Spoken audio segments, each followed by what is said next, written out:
अस्सलातु वस्सलामु अलैका या रसूल अल्लाह, अस्सलातु वस्सलामु अलैका या हबीब अल्लाह, अस्सलातु वस्सलामु अलैका या शाफिअल मुज़नबीन, अस्सलातु वस्सलामु अलैका या रहमताल लिल आलामीन।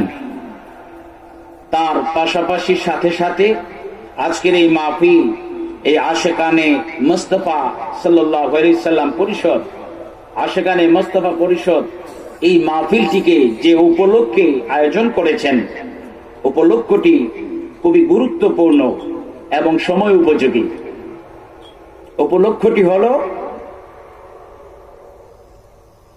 এলাকার মুর্তেগান, দুনিয়ার কুল মুমিন মুমিনাত উম্মতে মরহুমা কবরবাসী যারা রয়েছেন সকল মুর্তেগান এবং আমাদের পীর ও মুর্শিদ, আমাদের রাহবার, আমাদের মাথার মুকুট আল্লামা সাহেব কিবলা ফুলতলি রহমতুল্লাহি আলাইহির ইসালে সওয়াব, এই উপলক্ষে আজকের এই মাহফিল ইন্তজাম করা হয়েছে। উপলক্ষটি খুবই গুরুত্বপূর্ণ এই জন্যে,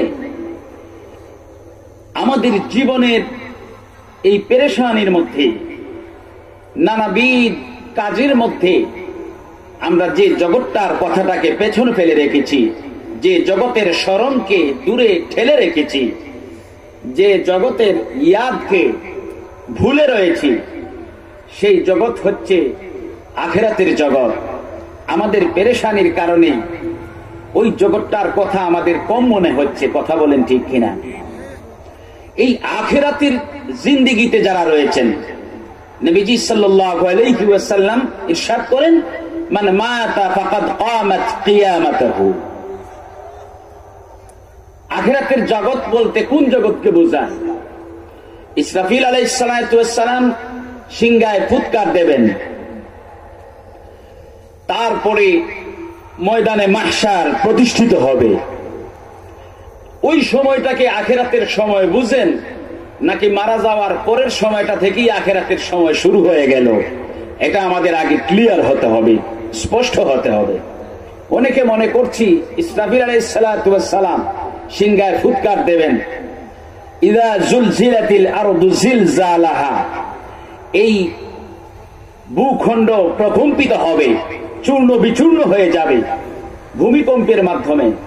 ওয়া আখরাজাতিল আরদু আসকালাহা, নিচের জিনিসগুলো উপরে চলে আসবে, উলটপালট হয়ে যাবে। এই সময়টাকে আখিরাতের সময় হিসাবে যদি চিন্তা করেন, এটা আমাদের চিন্তার ভুল হবে। কথা বুঝতে পারছেন? যদি মনে করেন ইযা শামসু কুইরাত, ইযা সামাউ ফাতারাত, ওয়া ইযাল কাওয়াকিবু ইনতাসারাত, এটা যদি চিন্তা করেন,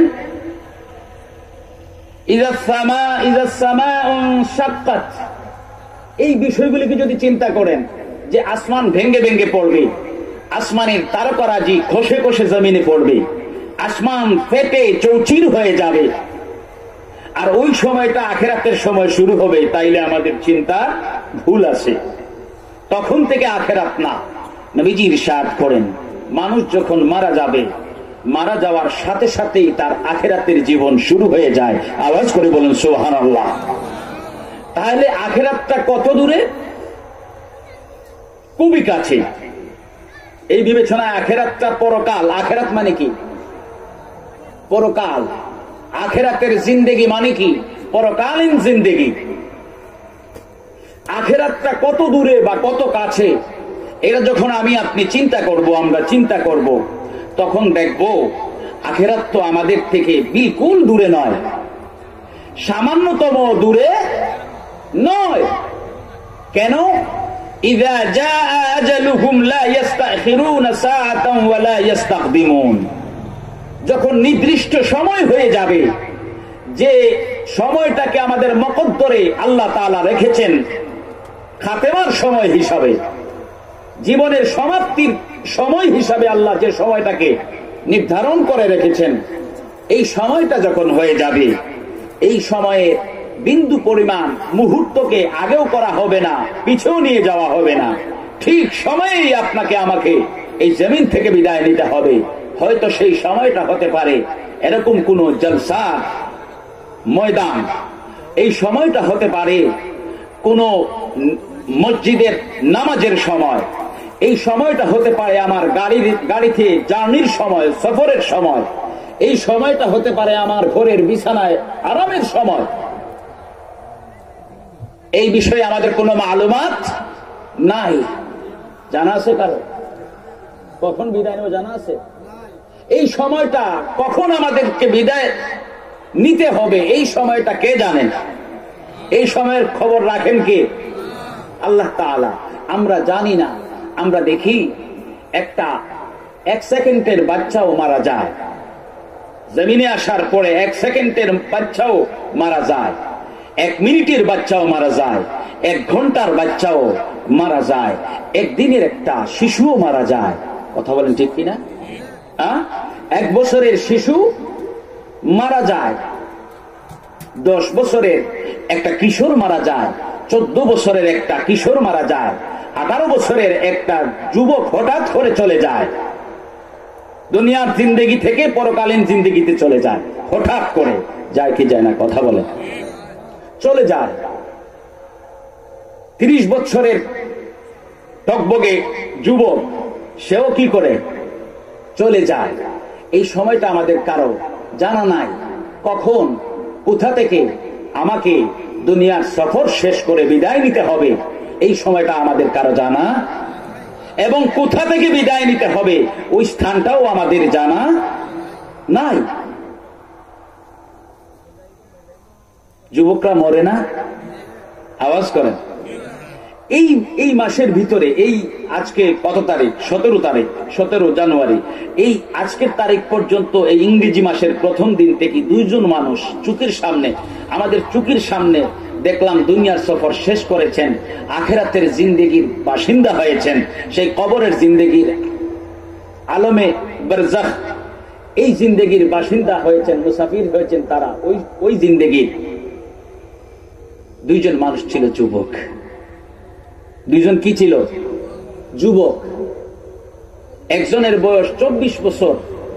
বাসার মধ্যে হঠাৎ করে, বাসায় আমার বোনের বাসা, চিকিৎসা করতে আসছে, ডাক্তার দেখাবে। ভালো যুবক, হাঁটতে পারে, চলতে পারে, কাজকর্ম করতে পারে, কথা বলতে পারে, কত সুন্দর তার উপস্থাপনা, চলাফেরা, সবকিছুই।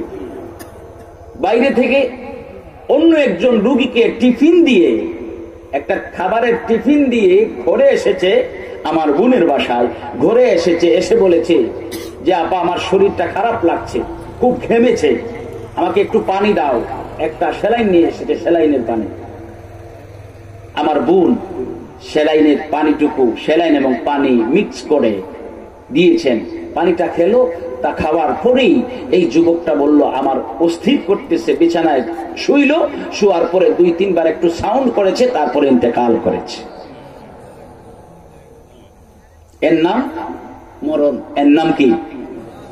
আর এর পরেই, মরার পরেই যে জগতে আমরা চলে যাই, মান মাতা, যখনই যে কেউ মরে যায়, মরার পরেই যে জগতে আমরা যাই, সে জগতের নাম হচ্ছে আখিরাত। সেই জগতের নাম কি? আওয়াজ করেন, কি? এটা অনেক দূরে ভাবলে আমাদের ভুল হবে, এই চিন্তাটাও করা যাবে না। আখিরাত আমাদের খুবই কাছে। কথা বলেন ঠিক কিনা? এই মজলিস থেকে আল্লাহর গোলাম বান্দারা ঘরের মধ্যে ফিরে যাবে, তার কোনো নিশ্চয়তা নাই। ঘরে যাওয়ার আগে যদি আমার দুনিয়ার সফরের সময় শেষ হয়ে যায়,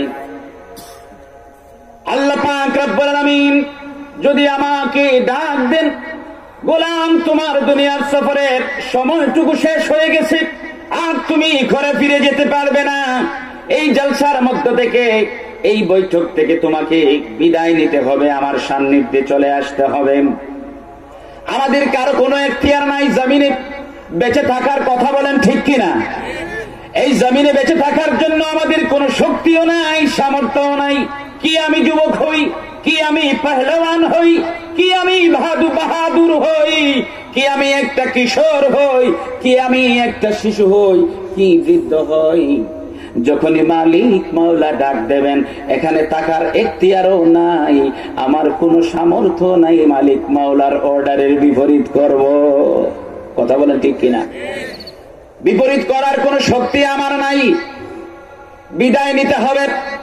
তাইলে আমার বাড়িটা দূরে নাকি আখেরাত দূরে? একটু চিন্তা করেন, এখন চিন্তা করেন। আপনার আমার যে বাড়ি, ঘুমানোর জায়গা, আরামের জায়গা, বিশ্রামের জায়গা, আবাসস্থল, বসবাসের স্থান, আমার যে বাড়িটা আছে, ঘরটা আছে, একটু এই ঘরটা দূরে না আখেরাত দূরে? ঘর দূরে, আখেরাত কাছে, কিন্তু জানি না। কথা বুঝতে পারছে?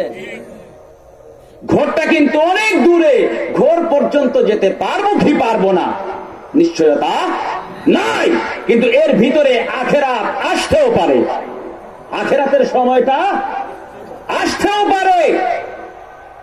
এই বিষয়ে আমার কোনো জানা নাই। পিয়ারা হাজিরিন, এই জন্যই আশিকে রাসূল হযরতে কর্ণের বাসিন্দা হযরতে ওয়াইস করনী রাদিয়াল্লাহু তাআলা আনহু, ওমর রাদিয়াল্লাহু তাআলা আনহুকে ঠিকই যথাযথভাবে বলেছিলেন একটা কথা। এই কথাটি মনে পড়ে গেল। নবীজির প্রেমিক আশিকে রাসূল হযরতে ওয়াইস করনী, আপনারা সবাই যারে একটা ঘটনায় ভালো কইরা চিনেন। এই ঘটনাটা হইছে উহুদ যুদ্ধে নবীজি দান মুবারক শহীদ হয়েছে। এই সংবাদটি শোনার সাথে সাথে আশিকে রাসূল, নবীজির পাগল ওয়াইস করনী রাদিয়াল্লাহু তাআলা আনহু নিজের একটা একটা করে সামন থেকে শুরু করে উপরের পাটি, নিচের পাটি, উপরের লাইন, দাঁতের নিচের লাইন, দুইটা লাইন একটা একটা করে 32টা দাঁত নিজের মুখ থেকে বের করে ফেলে দিয়েছেন যে আমার নবীজির দান মোবারক শহীদ হয়েছে, আমি ওয়াইসের মুখে আর কোনো দাঁত থাকতে পারবে না। আওয়াজ করে বলুন সুবহানাল্লাহ। এটা আপনারা জানেন। এরকম আশিক ছিলেন ওয়াইস করনী রাদিয়াল্লাহু তাআলা আনহু। নবীজির মহব্বতের আল্লাহর মকবুল মাহবুব বান্দা ওয়াইস করনী রাদিয়াল্লাহু তাআলা আনহু নবীজি এত ভালোবাসেন। ওয়াইসকে স্বপ্নের মধ্যে সংবাদটা দিয়ে দেন, ওয়াইস আমার কাছে আসার তোমার কোনো দরকার নাই, আমি জানি আমাকে একবার দেখার জন্য তুমি পাগল পারা হয়ে আছো। ওয়াইস আমি জানি আমার সাক্ষাতের জন্য তুমি প্রতি মুহূর্ত ছটফট করছো। ওয়াইস আমার কাছে আসার দরকার নাই, আমার প্রতি তোমার যে ভালোবাসা আমি নিজে অনুভব করি। সুবহানাল্লাহ বলেন। আমি নবী তা বুঝতে পারি। আল্লাহর দরবারে তোমার মর্যাদা সাধারণ একজন মানুষের মর্যাদার সমতুল্য নয়, হাজারো মানুষের মর্যাদার থেকে আল্লাহ পাক রব্বুল আলামিন এই জমিনের মধ্যে তোমাকে মর্যাদাবান বানাইছেন। কাল ময়দানে মাশরেও আল্লাহ তাআলা তোমাকে এই মর্যাদাবান হিসাবে রাখবেন। সুবহানাল্লাহ। তোমার মায়ের খেদমত করো। কি করো? তখন ওয়াইস করনী রাদিয়াল্লাহু তাআলা আনহু যুবক। তখন কোন হালতে ছিলেন? যুবক অবস্থায় ছিলেন, যৌবন কালে ছিলেন, যুবক। কথা বলেন ঠিক কিনা? যুবকরা বেশি লড়ছে, মুরব্বীরা ছিলেন কমান্ডিং এ, কমান্ডার তারা ছিলেন, তারা কমান্ড করেছেন, আর লড়েছে যুবকরা। ঠিক কিনা? এই বাংলাদেশের হিসাব করেন, ভাষা আন্দোলনের সময় নূর হোসেনের বুক কি হয়ে গেছে, সালাম, জব্বার, বরকত, তারা শাহাদত বরণ করেছেন। তারা প্রত্যেকেই ছিলেন যুবক। কি ছিলেন? একটা সুন্দর শের আছে তাদেরকে নিয়ে, লিখছেন একজন কবি। সালাম লিখেছে মা রফিক, লিখেছে মা বরকত, লিখেছে মা, আমরা পারিনি তাই তাদের ত্যাগের গান কখনো ছেড়ে দেব না। তাদের ত্যাগের গান আমরা ছাড়তে পারি না। এই মা বলে ডাকি, আম্মা বলে ডাকি, মাইজি বলে ডাকি। এটা বাংলা ভাষা। এই আম্মুন তো আরবি ভাষার তাই এটার বাংলা রূপ হয়ে গেছে, যেমন এটা একটা পারিভাষিক শব্দ হয়ে গেছে আম্মা, এটা মনে হয় যেন বাংলার একটা শব্দ। এই তারা যে ত্যাগ করেছেন তাদের কথা কি আমরা আজও ভুলতে পারি? 52 চলে গেল, 53, 60, 70, 80-র দশক, 90-এর দশক, 100 বছর চলে গেল, তারপরে আরো 20 বছর চলে গেল, কিন্তু আজও পর্যন্ত 52তে যারা জীবন বিলিয়ে দিয়েছেন ভাষার জন্য, তাদের কথা আমাদের মনে আছে। কথা বলেন ঠিক কিনা? তারা অমর করেছে ওই আখিরাতের বাসিন্দাদের স্মরণে। এই উপলক্ষে আজকের এই জলসা সাজাইছে। সকলে বলি আলহামদুলিল্লাহ। বেশি বেশি করে আখিরাতের কথা, মরণের কথা স্মরণ করার জন্য আমাদেরকে নির্দেশ দিয়েছেন বিশ্বনবী মুহাম্মদুর রাসূলুল্লাহ সাল্লাল্লাহু আলাইহি ওয়াসাল্লাম। আল্লাহর কোন বান্দার স্মরণে যদি বারবার মরণের কথা আসে, ওই আল্লাহর গোলাম গুনার কাজে মোত্তালা হতে পারে না, গুনার কাজে নিমগ্ন হতে পারে না। আমি শুরু করতে গেছি, হঠাৎ কইরা মনে পড়ছে, আরে এখন যদি মারা যাই এ আর শুরু করতে পারবো? আসলে তার মরণের কথাটা স্মরণে নাই, ধ্যানে নাই, এই জন্য স্বাধীনভাবে শুরু করে আসে। আর মরণের কথাটাকে ব্রেইনে ঢুকাই দিতে পারলে স্বাধীনভাবে আর শুরু করতে পারবে? কথা বলেন, পারবে না। এখানে কবরবাসীর স্মরণে মজলিস সাজানো হয়েছে, ইসালে সওয়াব মাহফিল। আমাদের মাহফিলের হাদিয়াটুকু আমাদের কবরবাসী মুর্দেগানদের আরওয়াহে পাকে বকশিয়ে দিচ্ছি। আল্লাহ পাক আমাদের পক্ষ থেকে কবুল করুন, হাদিয়া স্বরূপটা আমাদের কবরবাসীকে পৌঁছিয়ে দিন। সকালে বলি আমিন। সম্মানিত হাজিরিন, কুরআনুল কারীম থেকে আয়াতে কারিমা তিলাওয়াত করেছি। আল্লাহ তাআলা আমাদেরকে সৃষ্টি করেছেন যে হালতে, এবং যে হালত দিয়ে আমাদেরকে সৃষ্টি করেছেন, আমাদের অবস্থা কি হবে এই আয়াতে কারিমার মধ্যে আল্লাহ তাআলা ঘোষণা করেছেন। قال الله تعالى الله الذي خلقكم من ضعف ثم جعل من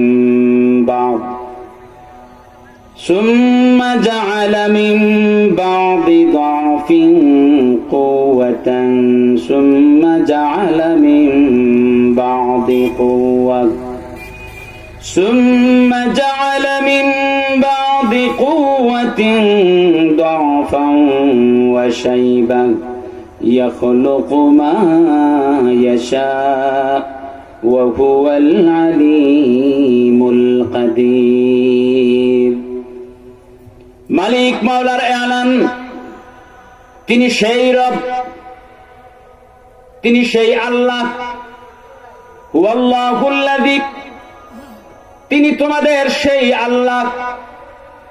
আল্লাযী, যিনি খলাকাকুম মিন দাফিন, তোমাদেরকে সৃষ্টি করেছেন দুর্বল করে।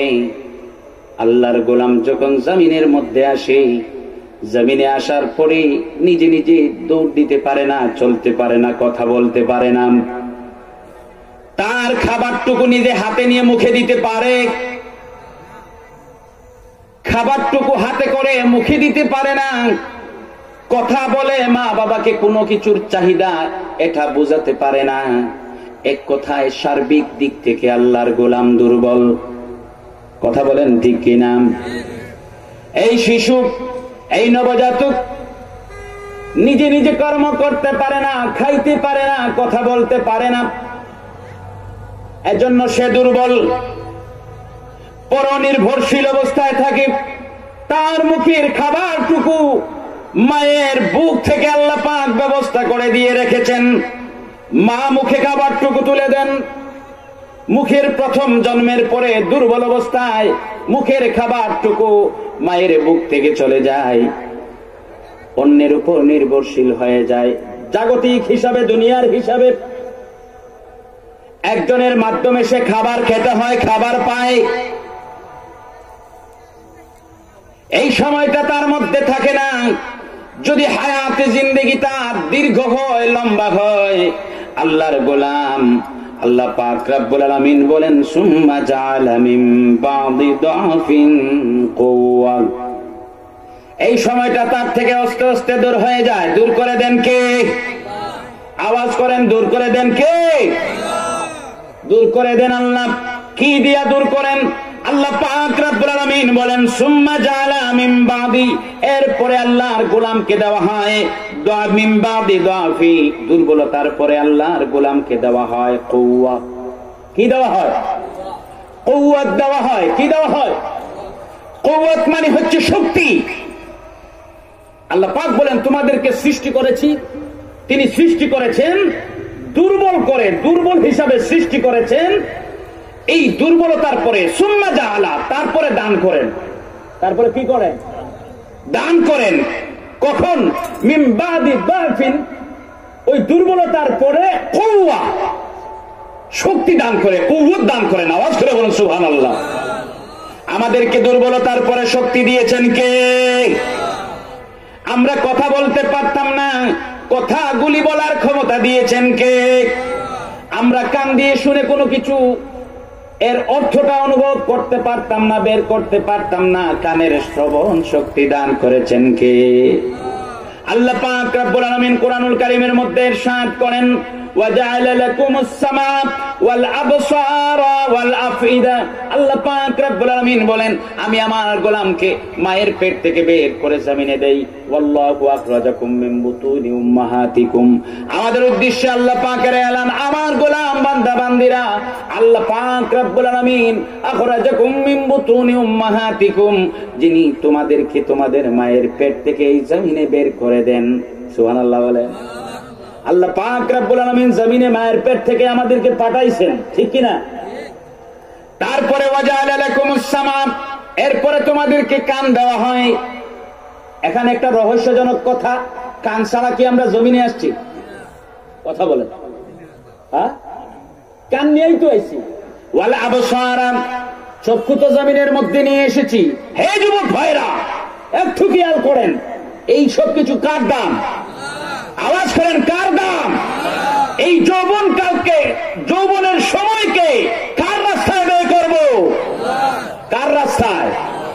যিনি আমাকে দুর্বলতার পরে সবলতা দান করলেন, যার অপার করুণা আর মায়ার বদৌলতে আমি এই সবলতা পেয়েছি, সুন্দর আকৃতি পেয়েছি।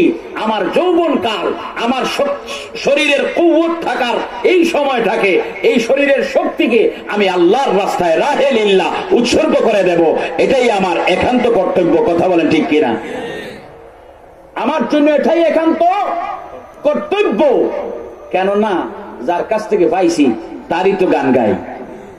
কথা বলেন। যার কাছ থেকে পাইছি তারিতে গান গাই আমরা, এটা দুনিয়ার স্বাভাবিক নিয়ম।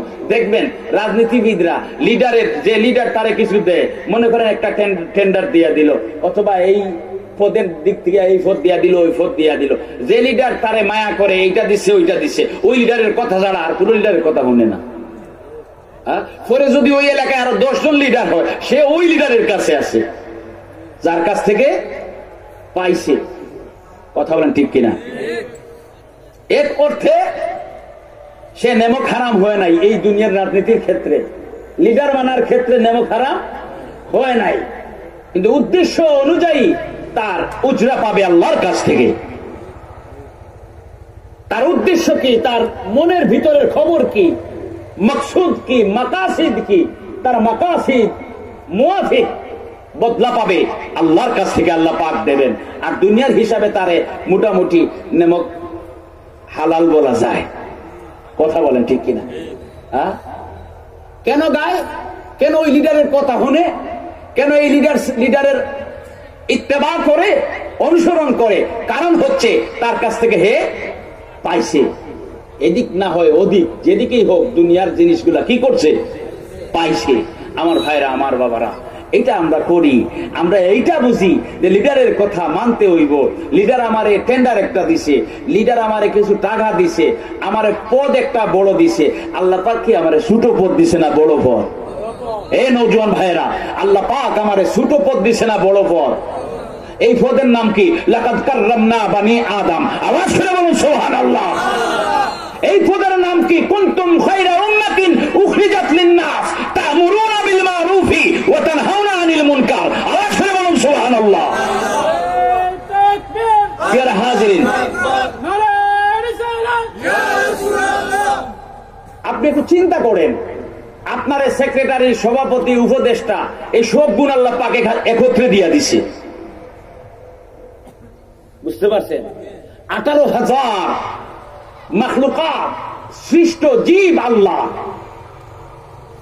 18,000 সৃষ্ট জীব কার? আল্লাহ।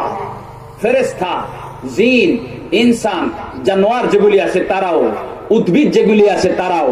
এই 18,000 মাখলুকাতের মধ্যে কেউ যদি বলে, কেউ যদি একটা উত্তর দেয়, কেউ যদি বলে যে সম্মানের দিক থেকে হাজারে আসওয়াদের দাম বেশি না মানুষের দাম বেশি, জবাব আসবে মানুষ। আওয়াজ করে বলুন সুবহানাল্লাহ।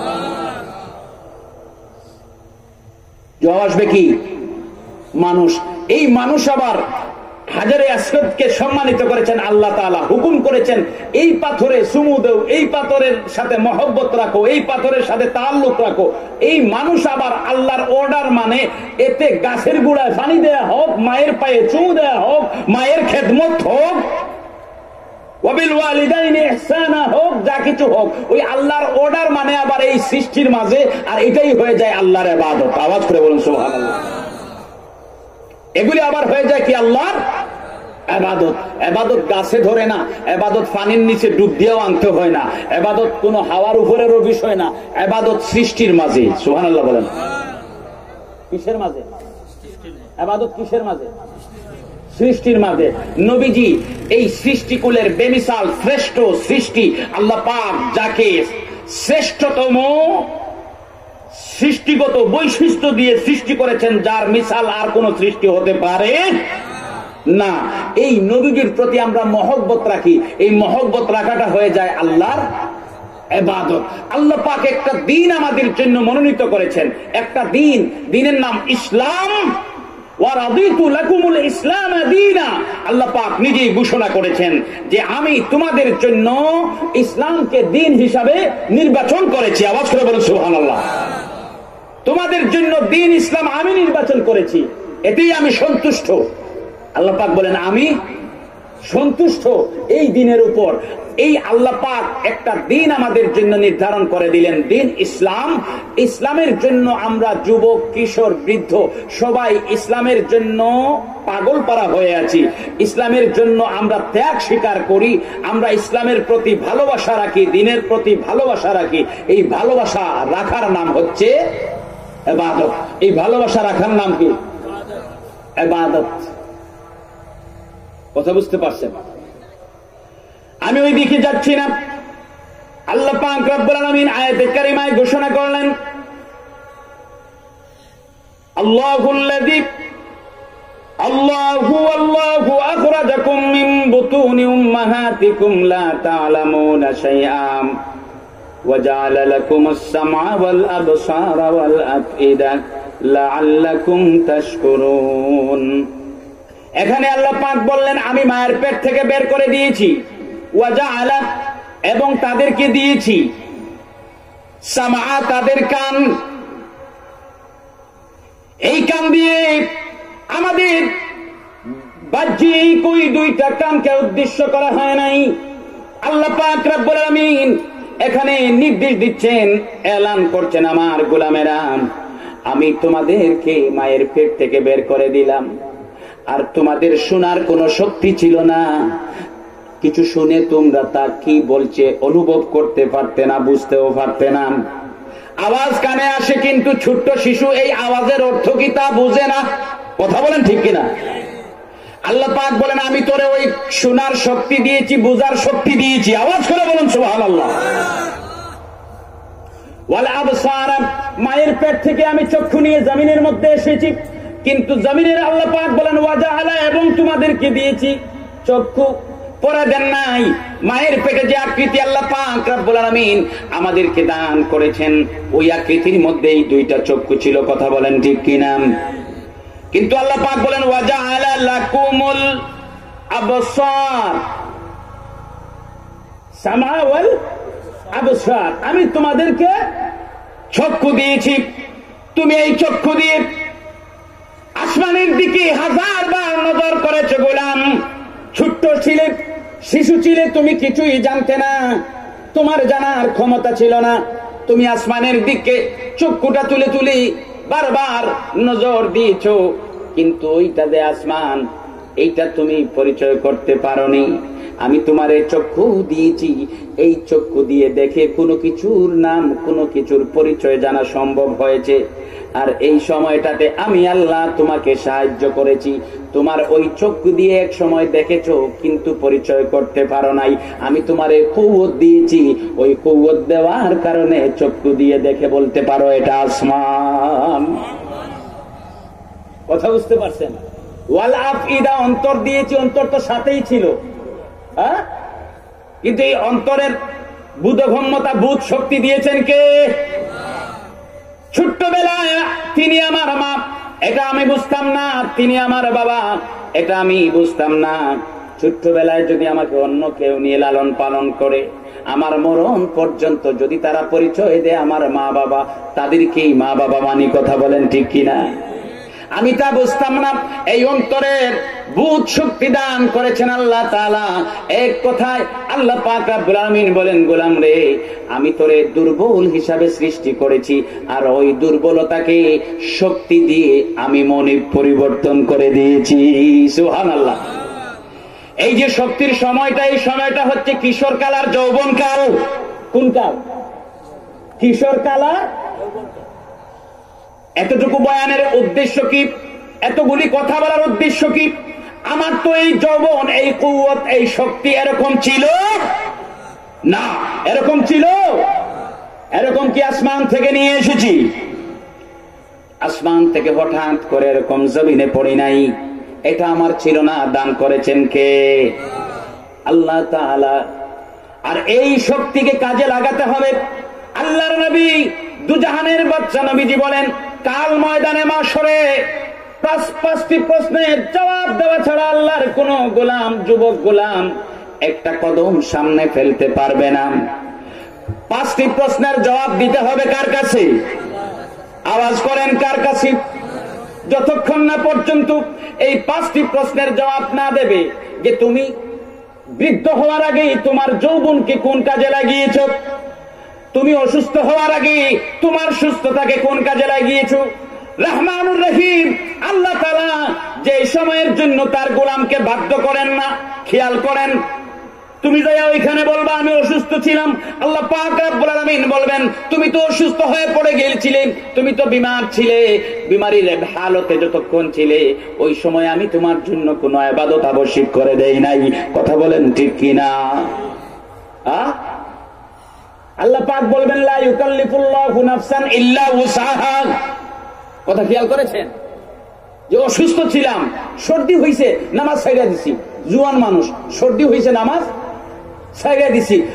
আল্লাহ আমার সর্দি হয়েছিল, এইগুলা ঠাল বাহানা করলো ওইখানে চলবে? আওয়াজ করেন, চলবে? লাইলাস বিমারি হলেন, কঠিন রোগে যদি তোমাকে ধরে বসে, আল্লাহ পাক রব্বুল আলামিন তোমাকে রসদ দিয়েছেন। সুবহানাল্লাহ বলেন। আল্লাহ পাক রব্বুল আলামিন রসদ দিয়েছেন। এই সময়ে কেন তুমি নামাজ পড়লে না এটা জিজ্ঞাসিত হবে না। তুমি অজ্ঞান অবস্থায় ছিলে, তুমি গাফিল অবস্থায় ছিলে, বেহুশ অবস্থায় ছিলে, বুধ শক্তি তোমার ছিল না, সেন্স তোমার ছিল না, তোমার মৃত্যু হয়ে গেছে। এই নামাজ সম্পর্কে আল্লাহ পাক, এই নামাজ দিয়ে আল্লাহ পাক তোমারে আটকাবে না। কথা বুঝতে পারছেন? এই নামাজ দিয়ে তোমারে আটকাবে না। জিজ্ঞেস করবে, গোলাম রে, অসুস্থ হওয়ার আগে, বৃদ্ধ হওয়ার আগে তুমি যে যুবক ছিলে ওই সময়টা কোন কাজে লাগাইছো? কে জিজ্ঞেস করবেন? বৃদ্ধ হও, তুমি অসুস্থ হওয়ার আগে সুস্থ ছিলে, ওই সুস্থতাকে কোন কাজে লাগাইছো? বৃদ্ধ হওয়ার আগে তুমি যুবক ছিলে, তোমার যৌবনকে তুমি কোন কাজে লাগাইছো? সুবহানাল্লাহ বলেন। দরিদ্র হওয়ার আগে তুমি সম্পদশালী ছিলে, ওই সম্পদকে তুমি কোন কাজে লাগাইছো? এরকম 5টি প্রশ্ন করবেন আল্লাহ তাআলা। আল্লাহর গোলাম যতক্ষণ না পর্যন্ত 5টি প্রশ্নের জবাব দেবে না, আল্লাহ পাক জিজ্ঞেস করবেন, মরণের আগে তোমার একটা সুন্দর জীবন দিয়েছিলাম, ওই জীবনটারে তুমি কোন কাজে লাগাইছো? এই 5টি প্রশ্নের জবাব দেওয়া ছাড়া আল্লাহর কোন গোলাম একটা কদম সামনে ফেলতে পারবে না। এই যৌবনকালকে গনিমত মনে করার জন্য নবীজি আমাদেরকে নির্দেশ দিয়েছেন।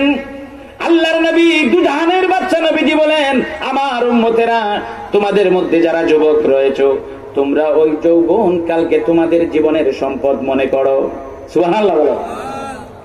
তোমরা তোমাদের জীবনের যৌবনকালকে সম্পদ মনে করো, গনিমত মনে করো। কেননা এই সময়টা চলে যাওয়ার পরে তোমাদের মধ্যে আর ফিরে আসবে না। এজন্য আবু বকর সিদ্দিক রাদিয়াল্লাহু তাআলা আনহু বলেন, নবীজি সরকারে দু আলম ইরশাদ করেছেন, আল্লাহ পাক রব্বুল আলামিনের দরবারে যে সেজদাটা খুবই পছন্দের, অধিক প্রিয়, সেই সেজদাটা হচ্ছে একজন যুবক বান্দার। সুবহানাল্লাহ। একজন যুবকের সেজদার চাইতে এত প্রিয় সেজদা আল্লাহর কাছে আর নাই, এত অধিক প্রিয়। যুবক যখন সেজদা দেয়, আল্লাহ পাক রব্বুল আলামিন তখন খুশি হন। সুবহানাল্লাহ। যারা আল্লাহর ওলি হয়েছেন, খেয়াল করেন, আল্লাহর ওলি যারা হয়েছেন তারা যৌবনকালকে কাজে লাগাইয়া আল্লাহর ওলি হয়েছেন। যারা সম্পদশালী হয়েছে তারা যৌবনকালকে কাজে লাগাইয়া সম্পদশালী হয়েছে। কথা বলেন ঠিক কিনা? যারা আলেম হয়েছে তারা তাদের যৌবনের সময়টাকে ইলম চর্চার কাজে লাগাইয়া আলেম হয়েছে। এই সময়টা হচ্ছে একজন মানুষের জীবনের সবচেয়ে গুরুত্বপূর্ণ সময়। আর এই সময়ের কদর করেছিলেন আল্লাহর নবীর সাহাবীরা। সুবহানাল্লাহ। সাহাবীদের কাছ থেকে এই সময়ের ব্যবহারের নমুনা আমাদেরকে কালেকশন করতে হবে। সাহাবীদের কাছ থেকে এই সময়ের ব্যবহারের নিদর্শনগুলি, আলামতগুলি আমাদেরকে সংগ্রহ করতে হবে, তারা কেমনে করেছেন। এই যুবকদের জন্য দ্বীন ইসলাম বিজয়ী হয়েছে। বদর, উহুদ, খন্দক, এই যুদ্ধগুলিতে নওজোয়ান সাহাবায়ে কেরামরা তাদের জীবনটাকে বিলিয়ে দিয়েছেন। আর ওই জীবনের বিনিময়ে আল্লাহর জমিনে আল্লাহর দ্বীনকে, দ্বীনের পতাকাকে উড্ডীন করে রেখে গিয়েছেন। এই যুবকরাই তাদের জীবনকে ব্যয় করে দিয়েছেন। কথা বলেন ঠিক কিনা? হযরত মুসআব ইবনে উমাইর রাদিয়াল্লাহু তাআলা আনহু, মুসআব ইবনে উমাইর রাদিয়াল্লাহু তাআলা আনহু দ্বীন ইসলামের দাওয়াত শুরু হয়ে গেল। মাত্র 5-6 জন নও মুসলিম সাহাবী নবী করিম সাল্লাল্লাহু আলাইহি ওয়াসাল্লামের সঙ্গী হিসাবে আছেন। কয়জন? 5-6 জন। একটু দুরূদ শরীফ পড়েন। আল্লাহুম্মা সাল্লি আলা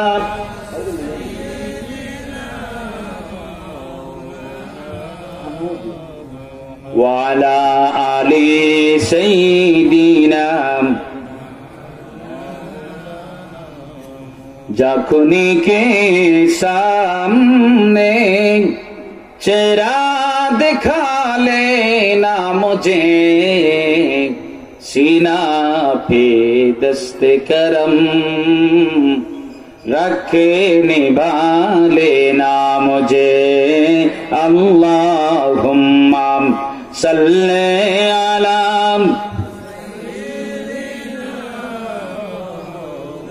अला आलि सय्यिदिना। ऐ मोहम्मद हशर में साथी बना लेना मुझे। ऐ मोहम्मद हशर में साथी बना लेना मुझे।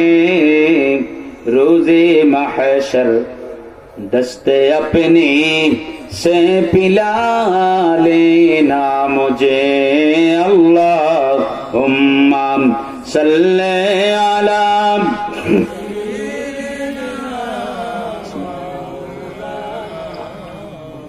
व अला आलि सय्यिदिना। সম্মানিত হাজিরিন, তাহলে নিজের জীবনের মধ্যে সবচেয়ে মূল্যবান সময়টুকু হচ্ছে যৌবনের সময়। কোন সময়? এই বিষয়ে কুরআনুল কারীমের একটি আয়াতের মধ্যে একটু ইশারা আছে, খেয়াল করবেন আপনারা। ওয়া আম্মা মান খাফা মাকামা রাব্বিহি ওয়া নাহান নাফসা আনিল হাওয়া। আল্লাহ পাক রব্বুল আলামিন এই আয়াতে কারিমার মধ্যে যাদের কথা বলছেন, এই শ্রেণীর মানুষগুলো হচ্ছে যুবক শ্রেণীর মানুষ। কোন শ্রেণীর মানুষ? মানুষের মধ্যে এক শ্রেণীর মানুষ থাকে যারা আল্লাহর দরবারে ভয় সহকারে আল্লাহর কাছে ফিরে যাবে, এই কথাটা মনের মধ্যে রেখে আল্লাহর সামনে দণ্ডায়মান হয়। সুবহানাল্লাহ বলেন। আল্লাহর কাছে আবার ফিরে যেতে হবে। আল্লাহর কুদরতের কাছে তার শক্তি কোনো শক্তি না। আল্লাহ পাক রব্বুল আমিন পরকালীন জীবনে আখিরাতের জিন্দেগিতে আখিরাতের জীবনে দুটি অবস্থান নির্ধারণ করেছেন মানুষের জন্য। একটি হচ্ছে জান্নাত, আরেকটি হচ্ছে জাহান্নাম। কয়টা স্থান? দুইটা স্থান। আল্লাহর গোলাম ওই জাহান্নামের কঠিন শাস্তি এবং কঠিন আগুনের ভয়ে আল্লাহর সামনে ভীতু মন নিয়ে দণ্ডায়মান হয়ে যায় যুবক। ওয়ানাহান নাফসা আনিল হাওয়া, আর প্রবৃত্তি থেকে দূরে সরায় রাখে। প্রবৃত্তি বলতে কি? প্রবৃত্তি বলতে সুন্দর মেয়ে দেখলে লুভ আসে, এই লুভটারে দূরে সরাইয়া রাখে, এগুলিকে দূরে সরাইয়া রাখে। আর এই লুভটা সাধারণত একজন বৃদ্ধের মনের মধ্যে আসে না, সাধারণত কম আসে। একজন শিশুর মনের মধ্যেও আসে না। কি হয়? আসার বয়স না, এজন্য আসে না। কিন্তু একজন যুবকের মনে কথা বলে না, প্রবৃত্তির তাড়নায় দৌড়ায় না। এক শ্রেণীর মানুষ আছে, আসলে এরা যুবক। এরা কারা? আওয়াজ করেন, এরা কারা? তাদের জন্য জান্নাতুল মাওয়া। আওয়াজ করে বলেন সুবহানাল্লাহ। তাদের জন্য যে জান্নাতকে আল্লাহ পাক ঘোষণা করেছেন, সেই জান্নাতের নাম হচ্ছে জান্নাতুল মাওয়া। পিয়ারা হাজিরিন, কেননা একজন যুবক তার যৌবন কালকে চাইলে ভালো কাজে লাগাইতে পারে খুব ভালো করে, আর যদি খারাপ হয় তাইলে খুবই খারাপ হয়। দুই দিকে যাওয়ার তার এই এখতিয়ারটা দিয়েছেন কে? আল্লাহ পাক। এখতিয়ার দিয়েছেন আল্লাহ। আল্লাহ রাব্বুল আলামিন কাঁটাযুক্ত খাবার দিয়া কয়, এই রাখলাম কাঁটাযুক্ত খাবার, আর খুব মিষ্টি সুস্বাদু খাবার দিয়া কয়, এই রাখলাম মিষ্টি খাবার। তোমার গলা কোনটা চায়? তোমার জন্য কোনটা মুআফিক? তোমার মুআফিক কোনটা? তুমি তো 100 টাকার নোট ছিনো, 200 টাকার নোট ছিনো, তুমি তো 2 তলা বাড়ি ছিনো। এই সব কিছু তো তুমি বুঝো, আকল আছে, তোমার আকলও আছে, এখতিয়ারও দিছি তোমার কাছে। এখতিয়ারের আগে আকল দিয়েছেন কে? আওয়াজ করেন, এখতিয়ারের আগে আকল দিয়েছেন কে? যদি আকল পরে দিতেন, এখতিয়ার আগে দিতেন, এই ক্ষেত্রেও ইনসানের উপর জুলুম হয়ে যেত। কথা বুঝতে পারছেন? জুলুম হয়ে যেত। আগে দিচ্ছেন আকল। তুমি পানি বুঝো, পানির দিক দিয়ে হাইটে যাও না, তুমি শুকনার দিক দিয়ে হাইটে যাও। এটা কিসের দিয়া হয়? আকল দিয়া। এটা কি? আকল। আর এখতিয়ারও তোমারে দিয়েছেন, তুমি চাইলে এখন হাইটে যাইতেছো, পানির উপর দিয়ে যাও, যাইবা? তোমার বিবেক তোমারে বাধা দেয়। সুবহানাল্লাহ বলবেন না? তোমার বিবেক তোমাকে বাধা দেয়, এদিকে যাইতে দেয় না। আগে আকল, পরে এখতিয়ার। সুবহানাল্লাহ।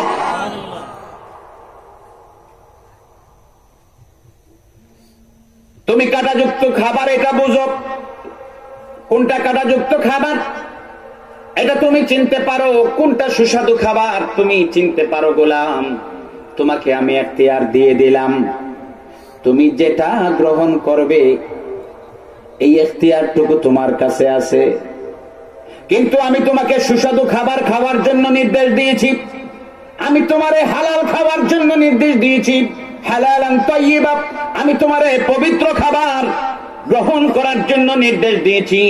আর তোমাকে বলেছি ওয়াশকুরু লিল্লাহি ইন কুনতুম ইয়াহু তা'বুদুন। তোমাকে আমি এখতিয়ার দিয়েছি, এখানে হালাল খাবার আছে, হারাম খাবার আছে, এটা তোমার জন্য ক্ষতিকর, কাঁটাযুক্ত খাবারটা তোমার জন্য ক্ষতিকর, সুস্বাদু খাবারটা তোমার জন্য উপযোগী। তোমার এখতিয়ার, তুমি কোনটা গ্রহণ করবে। আমরা ওই সুস্বাদু খাবারটা গ্রহণ করি, কথা বলেন ঠিক কিনা? সুস্বাদু খাবারটা আমরা গ্রহণ করি, কেননা আমাদের বিবেক বলে এটা সুস্বাদু, আর আমাদের মন চায় আমরা সুস্বাদু খাবারটা গ্রহণ করি। এই আমি আমার জীবনটাকে ভালো কাজে লাগাইলাম, আল্লাহ পাক রব্বুল আলামিনের নির্দেশিত পথে আমার জীবনটাকে আমি কাজে লাগাইলাম। যারা নিজের সামনে আগুন আর পানি রাখার পরেও আগুন বক্ষণ করে, আগুন খায়, মানুষও আগুন খায়, জানেন কি জানেন না? ইন্নামা ইয়াকুলুনা ফি বুতুনিহিম নারা। মানুষও আগুন খায়, মানুষও, আওয়াজ করে, মানুষও আগুন খায়। আল্লাহ পাক কুরআন কারীমের মধ্যে বলছেন কোন ধরনের মানুষ? যারা এতিমের মাল অন্যায় ভাবে গ্রাস করে, গ্রহণ করে নেয়, অসহায়ের মাল, ধন সম্পদ অন্যায় ভাবে গ্রাস করে নেয়, তারা ওই সম্পদ গ্রহণ করে নাই, তারা ওই সম্পদ খায় না, বরং তারা আগুন খায়। বলেছেন কে? আল্লাহ তাআলা। এই সময়টা হচ্ছে আমার পুরা জীবনের মধ্যে সবচেয়ে গুরুত্বপূর্ণ সময়।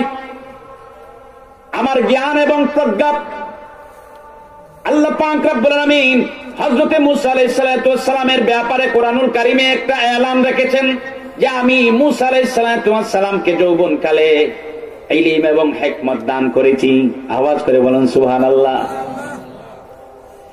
এই কোরআনের আয়াত দ্বারা বোঝা যায় আল্লাহর গোলামের জ্ঞানের উৎকর্ষতা, জ্ঞান বৃদ্ধি পায়, জ্ঞানের উৎকর্ষতা সাধন হয় এই যুবক বয়সে, যৌবনকালে। এই সময় তার জ্ঞানের প্রখরতা লাভ করা, সে তার জ্ঞানের প্রখরতা লাভ করে যৌবনকালে। তাই এই সময়টা হচ্ছে সবচেয়ে গুরুত্বপূর্ণ সময়। যে আল্লাহর গোলাম নিজের জীবনটাকে ফি ইবাদাতিল্লাহ, আল্লাহর ইবাদতের মধ্যে ব্যয় করে দিয়েছে, আল্লাহর ইবাদতের মধ্যে ব্যয় করে দিয়েছে, নবীজি সাল্লাল্লাহু আলাইহি ওয়াসাল্লাম ইরশাদ করেন সাবআতু ইউযিল্লুহুমুল্লাহু ফি যিল্লিহি, সাত শ্রেণীর মানুষকে আল্লাহ পাক কাল ময়দানে মাশরে তার আরশের ছায়ায় আশ্রয় দেবেন। আওয়াজ করে বলেন সুবহানাল্লাহ। ইয়াওমান লা যিল্লা ইল্লা যিল্লুহু, ওই দিন, ইয়াওমান বলতে ইয়াউমুল কিয়ামা, ওই ময়দানে মাহশরে কঠিন মুসিবতের সময়, যখন আল্লাহর গোলামের মাথার আঘাত উপরে সূর্য চলে আসবে, নাফসি নাফসি বলতে থাকবে, নিজের ঘামের মধ্যে সে সাঁতার কাটবে, এমনই কঠিন মুহূর্তে আল্লাহ পাক রব্বুল আলামিনের আরশের ছায়ার নিচে সাত শ্রেণীর মানুষ স্থান পাবে। ওই সাত শ্রেণীর মধ্যে একটা শ্রেণী হচ্ছেন শাবুন নাশা ফি ইবাদাতিল্লাহ, ওই সকল যুবকেরা, যে সকল যুবকেরা তাদের যৌবনকালকে আল্লাহর ইবাদতের মধ্যে কাটিয়ে দিয়েছে। সুবহানাল্লাহ বলেন। আল্লাহর ইবাদতের মধ্যে কাটিয়ে দিয়েছে, ওই সব যুবকেরা আল্লাহর আরশের ছায়ার নিচে আশ্রয় পাবে। সম্মানিত হাজিরিন, এই সময়টাই হচ্ছে আমাদের জীবনের সবচেয়ে শ্রেষ্ঠ সময়, যুদ্ধে যাবার সময়। কথা বলেন ঠিক কিনা? যদি জিহাদ মাঠে মাগো মৃত্যু হয়ে তোমার চোখে যেন জল ঝরে না, কিয়ামত পরিচয় দেবে তুমি আল্লাহ,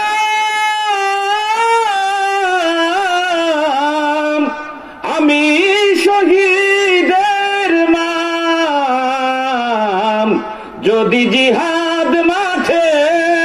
গো মৃত্যু হয়ে তোমার চোখে যেন জল ঝরে না। আল্লাহ নবীর সাহাবী হযরতে সাদ রাদিয়াল্লাহু তাআলা আনহু বিয়ের জন্য বাজার করতে গিয়েছেন।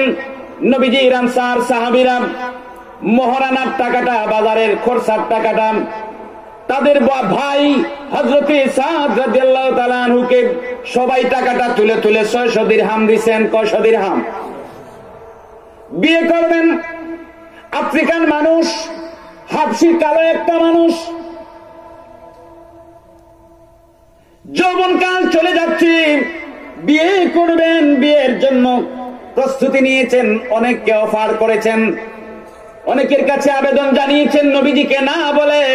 কেউ তার কন্যাকে সাদের কাছে বিয়ে দেয় না, কেউ মেয়েকে সাদের কাছে বিয়ে দেয় না, কেউ তার বোনকে সাদের কাছে বিয়ে দেয় না, কেননা কালো একটা মানুষ দেখতে এত সুন্দর না।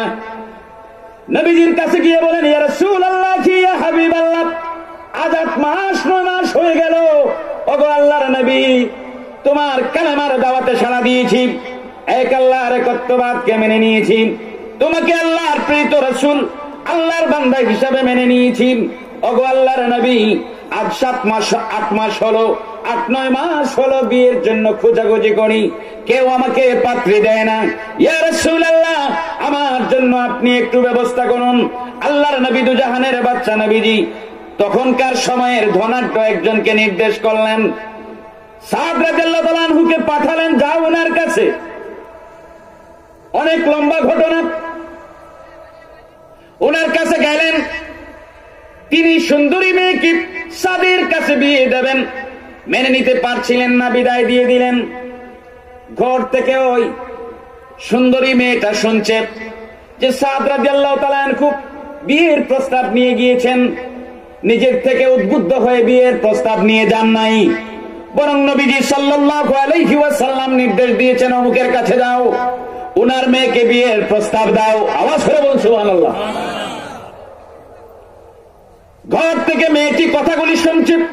যখনই ধনাঢ্য লোকটা আল্লাহর নবীর সাহাবী হযরতে সাদ রাদিয়াল্লাহু তাআলা আনহুকে বিদায় দিয়ে দিলাম, ঘর থেকে মেয়েটা বলে, আব্বাজান, আপনি বিদায় দেবেন না, আপনি বিদায় দেবেন না, আপনি বিদায় দেবেন না। নবীজি আমার জন্য যাকে তোমার কাছে পাঠিয়েছেন শাদী করার জন্য, আমি ওই লোকটাকে পছন্দ করে নিলাম। এবার অনুষ্ঠান হবে, খরচাপাতির দরকার। সাদ রাদিয়াল্লাহু তাআলা আনহুর কাছে টাকা নাই।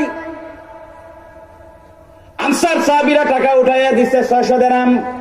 বাজার করবেন, বাজারে গিয়েছেন, হঠাৎ করে আওয়াজ শোনেন, কে যেন এলান করছে, কই আসরে নবীর সাহাবীরা, যুদ্ধের সময় হয়ে গিয়েছে, যুদ্ধের ময়দানে যেতে হবে। বাজারে এলান হয়, বিয়ে করবেন সাদ রাদিয়াল্লাহু তাআলা আনহু। এতদিনের মনের আশা পুরা হওয়ার সময় হয়েছে। টাকার অভাব ছিল, তাও আনসার সাহাবী ওনারা উঠাইয়া টাকাটা দিয়ে দিচ্ছেন, অভাবটা শেষ হয়েছে, এখন বিয়ে করে। বাজারে এলান শুনেছেন, নবীজি আহ্বান করেছেন যুদ্ধে যাওয়ার জন্য। হযরতে সাদ রাদিয়াল্লাহু তাআলা আনহু বাজার থেকে খরচাপাতি, বিয়ের খরচাগুলি না করে ওই 600 দিরহাম দিয়ে যুদ্ধের অস্ত্র কিনে নবীজির ওই আহ্বানে সাড়া দেওয়ার জন্য ছুটে গেলেন। যুদ্ধের ময়দানে শহীদ হয়ে গেলেন। এখন আর বিয়ে না, যেখানে দিনের আহ্বান, যুদ্ধের আহ্বান, জিহাদের আহ্বান, দিনকে রক্ষা করার আহ্বান, সেখানে আমার বিয়ে নাই, আমার স্ত্রী নাই, আমার সন্তান নাই। সেখানে একজনের সান্নিধ্য আমি কেন কামনা করি, একজনের জীবনকে অনুসরণ করি, মুহাম্মদের জীবনের অনুসরণের মাধ্যমে একজনের সান্নিধ্যে আমি ছুটে চলি।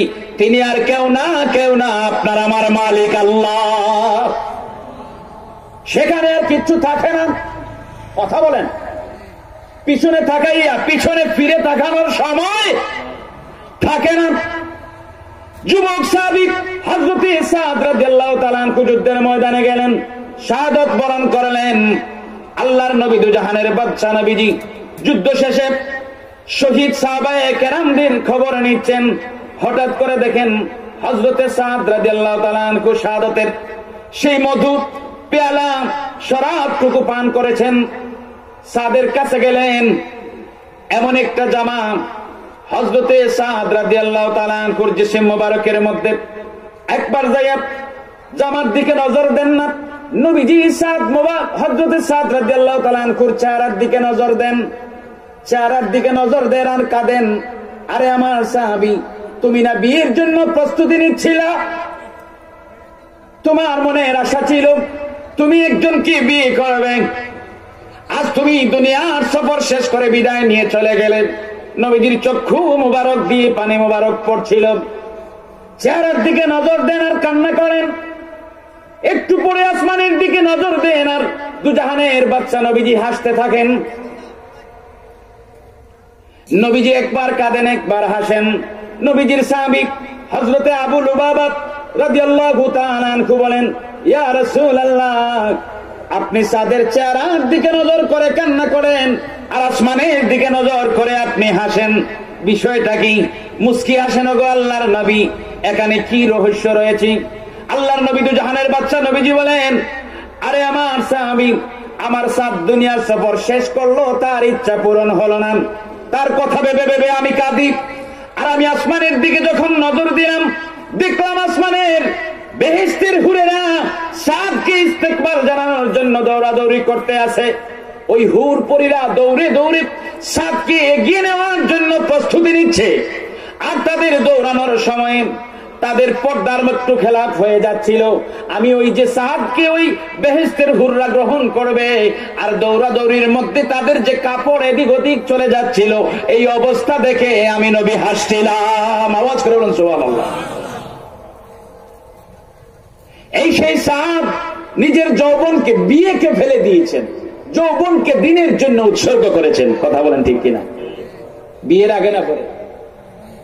আওয়াজ করে। বিয়ের হানজালা রাদিয়াল্লাহু তাআলা আনহু বাসর রাতে মুসআব ইবনে উমাইর রাদিয়াল্লাহু তাআলা আনহু বড় লোকের ছেলে, ৫-৬ জন মাত্র মুসলমান হয়েছেন, বড় লোকের ছেলে। নবীজির দাওয়াতের খবর শুনছেন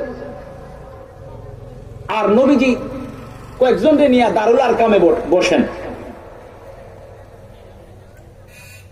আরকাম এটা একজন ব্যক্তির নাম, ওনার বাড়ি ছিল এটা, বুঝতে পারছেন? ওইখানে বসেন, দিনের প্রচার গোপনে গোপনে পরামর্শ হয় এখানে, আর প্রচার গোপনে গোপনে হচ্ছে। এই শুনে মুসআব রাদিয়াল্লাহু তাআলা আনহু এখানে আসলেন। নবীজি নুরানি চেহারা মুবারক দেখে মুসলমান হয়ে গেলেন। সুবহানাল্লাহ। সংক্ষেপে বলছি, মুসলমান হয়ে গেলেন। বাড়িতে ফিরে গেলেন, মা জিজ্ঞেস খবর পাইলেন যে মুসলমান হয়ে গেছেন। বন্দী করে ফেললেন, বন্দিত্বের সময় কাটালেন। মা পরম মমতাময়ী, কথা বলেন ঠিক কিনা? পরম মমতাময়ী, ছেলেকে আর কয়দিন বন্দী রাখবেন, সাইরা দিচ্ছেন। তিনি চলে এসেছেন নবীজির দরবারে। সুবহানাল্লাহ বলেন। হিজরত হবে, কাফেররা নির্যাতন করছে নৌ মুসলিমদেরকে, আবিসিনিয়ায় যেতে হবে দল। মুসআব রাদিয়াল্লাহু তাআলা আনহু আবিসিনিয়ায় চলে গেলেন, সেখানে হিজরত করলেন দিনের জন্য। এখন আর গায়ের যে জামা, দামি জামা, তখন বলা হতো যে মক্কার মধ্যে সবচেয়ে বেশি দামি কেউ যদি কোনো জামা পরে, সে পড়েছে মুসআব। সুবহানাল্লাহ বলেন। সেই জামাটা ছিল কার? মুসআবের। কত ধনী, ইয়ামেনি জুতা পরতো। হ্যাঁ, দুনিয়ার যত দামি দামি জিনিস ছিল সে পড়তো। এত বড় ধনী ছিল মক্কা। যুবক, কথা বলেন, বয়স তখন কি? যৌবন কাল। সেই কালটা কোন কাল ছিল? শিশুকাল না, বৃদ্ধকাল না, সেই কালটা ছিল যৌবন কাল। এই দিনের জন্য ত্যাগ করেছেন, দামি জামাটা ফেলে দিয়ে ইসলামী লেবাস, ইসলামী পোশাক পরেছেন। আওয়াজ করে বলি সুবহানাল্লাহ। সেই টাটের কাপড় পরেছেন। সম্মানিত হাজিরিন, আবিসিনিয়ায় চলে গেলেন, আবার আসলেন, মায়ের কাছে গেলেন। মা মনে করলেন মা নীতি আসছেন, মায়ের কাছে গেলেন, হয়তো আমার ছেলে এখন বুঝবে আর মুহাম্মদের দিন থেকে চলে আসবে, না যান না। মা আবার নির্দেশ দেন, মুসাবকে আবার বন্দী করো। এবার মুসাব বলেন, মা গো, তোমাকে অনেক ভালোবাসি, কিন্তু এখন আমাকে যে বন্দী করতে আসবে আমি তাকে দুনিয়া থেকে বিদায় করে দেব, আমি তারে দুনিয়া থেকে বিদায় করে দেব, এখন আর আমাকে বন্দী করতে পারবে না। যুদ্ধের সময় হলো, মুসাব চলে গেলেন উহুদ যুদ্ধে। কোন যুদ্ধে? উহুদ যুদ্ধে। সাহাবায়ে কেরামগণ শাহাদাত বরণ করলেন। হযরত মুসাব রাদিয়াল্লাহু তাআলা আনহু সেই ধনাঢ্য পরিবারের ছেলে, যার সম্পদের কোনো সীমা ছিল না, অঢেল সম্পত্তি যার ছিল, সম্পত্তি রেখে দিনকে বিজয়ী করার জন্য, ইসলামকে বিজয়ী করার জন্য, দিনের পতাকাকে আসমানে উড্ডীন করার জন্য হযরত মুসাব রাদিয়াল্লাহু তাআলা আনহু যুদ্ধ করতে করতে উহুদের ময়দানে শাহাদাত বরণ করেছেন। ওই কাফেররা, যুদ্ধের পতাকা ছিল মুসাব রাদিয়াল্লাহু তাআলা আনহুর কাছে। কুরাইশ কাফের এসে তলোয়ার দিয়ে একটা কূপ মারে, ডান হাত পড়ে যায়। মুসাব রাদিয়াল্লাহু তাআলা আনহু বাম হাতে পতাকা ধরেন, বাম হাতে আবার কূপ মারে, বাম হাত কেটে পড়ে যায়। মুসাব রাদিয়াল্লাহু তাআলা আনহু বলেন, কেউ কেউ বলেন দুই হাতের বাকি অংশ দিয়ে ধরছেন, আর কেউ কেউ বলেন মুখের দাঁত দিয়ে ধরছেন। আওয়াজ করে বলুন সুবহানাল্লাহ। এই হচ্ছে ইসলামের যুবকরা, তারাই আমাদের আদর্শ। ওই দেখো ডাকছে দিনের প্রতীক, হাত তুলে আমাকে দোয়া করে দাও, শহীদি রঙ্গে হব রাঙ্গা, কিয়ামতে দেখাই গানাও, অমরত্বের পথে বাধা দিও না, কিয়ামতে পরিচয় দেবে তুমি। কে পরিচয় দেবে? মা। কি বলবে আল্লাহর কাছে? আল্লাহ, আমি শহীদের মা। যুদ্ধে যাব, মা ব্যতীত হবেন। মাকে বলবো, মা গো, দিনের পতাকাকে উড্ডীন করার জন্য, দিনকে আল্লাহর জমিনে সমুন্নত রাখার জন্য চলে যাচ্ছি, যদি ফিরে না আসি তুমি তো কিয়ামতে এই পরিচয়টা দেবে, তুমি হচ্ছ শহীদের মা। আসুন ভাইরা, যৌবনের এই সময়টাকে কাজে লাগাই, যেভাবে আল্লাহর নবীর সাহাবীরা এই সময়টাকে কাজে লাগিয়েছেন। আল্লাহ পাক আমাদেরকে তৌফিক দান করুন। দুরূদ শরীফ পড়েন, আল্লাহুম্মা সাল্লি আলা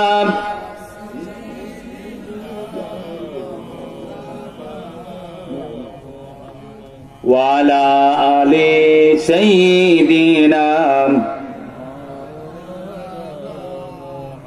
هو الحبيب الذي ترجى شفاعته لكل هول من الأهوال مقتحم اللهم صل على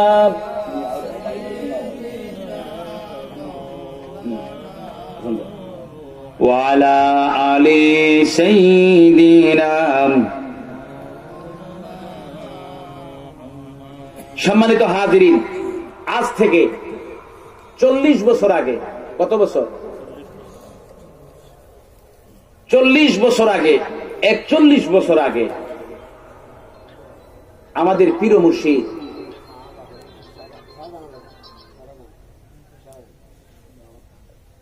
মা বাবার জন্য, আল্লাহ তুমি কবুল করো, মঞ্জুর করো। আল্লাহর বান্দা 200 টাকা দিয়েছেন মাহফিলে, মা বাবার জন্য দোয়া চেয়েছেন।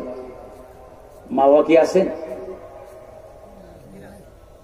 আল্লাহ তাআলা কবরবাসী মা বাবার কবরকে জান্নাতের বাগান বানায় দাও, সকলে বলি আমিন। রুহানি ফয়েজ দিয়ে সন্তানদের জীবন উজালা করে দাও, সকলে বলি আমিন। সম্মানিত হাজিরিন, আমাদের পীর মুর্শিদ আল্লামা সাহেব কিবলা ফুলতলি ভাইজানকে নিয়ে আসেন, জায়গায় যাব, নিয়ে আসেন। নিজের জীবনের যৌবনকালটা মানব সেবায় কি করেছেন? উৎসর্গ করেছেন, বিলিয়ে দিয়েছেন। দারুল কিরাত যখন কিরাতের কোরআনের খেদমত যখন শুরু করেছিলেন, তখন আমাদের পীর মুর্শিদ ছিলেন যুবক। কি ছিলেন? কথা বলেন। যুবকরাই এই পৃথিবীকে সুন্দর পৃথিবী হিসাবে গড়তে পারে, আর যুবকরাই এই পৃথিবীকে অপসংস্কৃতি দিয়ে ভরতেও পারে। কথা বুঝতে পারছেন? দারুল কেরাতের খেদমত নিজে রান্না করে ছাত্রদেরকে খাওয়াইছেন, বিশুদ্ধ কোরআনের তিলাওয়াত শিক্ষা দিয়েছেন। কোরআনের বিশুদ্ধ তিলাওয়াত শিক্ষা দিয়েছেন। এর মানে কি করেছেন? দ্বীন ইসলামকে জমিনের মধ্যে জিন্দা রেখেছেন। সুবহানাল্লাহ বলেন। দ্বীন ইসলামকে জিন্দা রেখেছেন। এখন যুবকরা কি চিন্তা করে জানেন? এখন যুবকদের বেশিরভাগ চিন্তা, আমাদের বেশিরভাগ চিন্তা, আগে আমার পদ, আগে কি পদবী কি পাবো এটা, তারপরে আগে হচ্ছে সিংহাসন, তারপরে দিন। আচ্ছা, আগে রাষ্ট্র তারপরে দিন, না আগে দিন তারপরে রাষ্ট্র? কথা বলেন। আগে দিন, আগে ধর্ম, আগে ইসলাম, আগে তারপরে হচ্ছে রাষ্ট্র। এখনকার সময়ের যুবকদের যে ট্রেডিশনটা হয়ে গেছে যে আমি যদি ক্ষমতায় যাইতে পারি তাইলে এই বাংলাদেশটারে ইসলামী বা মুসলিম দেশ হিসাবে, ইসলামী রাষ্ট্র হিসাবে ঘোষণা করব। চিন্তাটা ভালো, কিন্তু এর থেকে আরো ভালো, এর আগে যে চিন্তাটা করতে হবে যে বাংলাদেশের প্রতিটা যুবককে আল্লাহর ভয় এবং রাসূলের প্রেম শিখাতে হবে। তখন আর ক্ষমতা লাগবে না। বাংলাদেশের যুবকগুলি যখন মুসলমান হিসাবে নিজের পরিচয়টাকে সে নিজে জানতে পারবে, ভালো করে অনুভব করতে পারবে, অনুধাবন করতে পারবে, সে বুঝতে পারবে যে আমি মুসলিম যুবক, আমি ইমানদার যুবক। যখন এই কথাটা বুঝতে পারবে, যখন যুব সমাজ প্রতিষ্ঠিত হয়ে যাবে, তখন রাষ্ট্রটা হয়ে যাবে ইসলামের যুবকদের রাষ্ট্র, মুসলিম যুবকদের রাষ্ট্র, মুমিন যুবকদের রাষ্ট্র। কিন্তু আমাদের হালত হয়েছে এখন এমন যে আমরা যুবক যারা কেউ আসি এই দলে, কেউ ওই দলে, কেউ এইটা, কেউ ওইটা করছি, আবার নিজের পরিচয় দিচ্ছি আমি মুসলমান, নিজের পরিচয় দিচ্ছি কি মুসলমান। এই জন্যই তো নবীজি ইরশাদ করেছেন, ভবিষ্যৎবাণী দিয়েছেন, ইয়াতি আলান নাসি জামানুন লা ইয়াবকা মিনাল ইসলামি ইল্লা ইসমুহু। নবীজি একটা ভবিষ্যৎবাণী দিয়েছেন, ইয়াতি আলান নাসি জামানুন, আমার উম্মতদের মধ্যে এমন একটা কাল, এমন একটা সময় আসবে, লা ইয়াবকা মিনাল ইসলামি ইল্লা ইসমুহু, অর্থাৎ ইসলাম কেবলমাত্র নামে থাকবে, হকিকতে প্রকৃত পক্ষে হকিকতে ইসলাম জমিনে থাকবে না। আমরা চাই না ওই জামানার এক একজন মানুষ হতে, আমরা চাই মুসলিম হিসাবে, ইমানদার হিসাবে আল্লাহর দরবারে, আল্লাহর দপ্তরে আমাদের নাম লিখাতে। কথা বলেন ঠিক কিনা? কিন্তু এই এরকম একটি জামানা আসবে, এখন আপনারা বলেন আমি দাড়ি রাখি না, আমি যুবক, হ্যাঁ আর যৌবনে দাড়ি রাখা যাবে না, আমি ইমানদার। মানে ট্রেডিশনটা এরকম হয়ে গেছে না? একটু আলামত আছে না নাই? ইয়াতি আলান নাসি জামানুন লা ইয়াবকা মিনাল ইসলামি ইল্লা ইসমুহু। এই হালতটা তো হয়ে গেছে, আমি মুসলমান, আমি এই দল করি তো কি হইল, আমি তো মুসলমানের বাচ্চা। না ভাই, তুমি যে মুসলমান এটা তোমার সুরতে, এটা তোমার সিরতে উদ্ভাসিত হতে হবে, তোমার সিরতে সুরতের মধ্যে এটা ভেসে উঠতে হবে, তখন বোঝা যাবে তুমি মুসলমান। তোমার আখলাক চরিত্রের মধ্যে মুসলমানি গন্ধ থাকতে হবে, নমুনা থাকতে হবে, তখন বোঝা যাবে তুমি মুসলিম। কেননা এই দিনকে দুনিয়ার জমিনে বিজয়ী করেছেন যুবকরা, কারবালার প্রান্তরে যারা অকাতরে প্রাণ বিলিয়ে দিয়েছেন, তাদের মধ্যে বেশিরভাগ ছিলেন যুবক। সুবহানাল্লাহ বলেন। কিশোর এবং যুবক, তাদের কারণে ইসলাম জিন্দা। শাহজালাল রহমতুল্লাহি আলাইহি, হযরত শাহজালাল মজরুদে ইয়ামুনি রহমতুল্লাহি আলাইহি সিলেটে যখন আসছিলেন, বৃদ্ধ অবস্থায় আসছিলেন না যুবক? কোন সময় আসছিলেন? যৌবনকালে আসছিলেন। মনে রাখবেন এগুলি। আসুন আমরা যৌবনকালকে কাজে লাগাই। আল্লাহ পাক আমাদের এই যৌবনের সময়টুকুকে তার গোলামির জন্য কবুল করেন।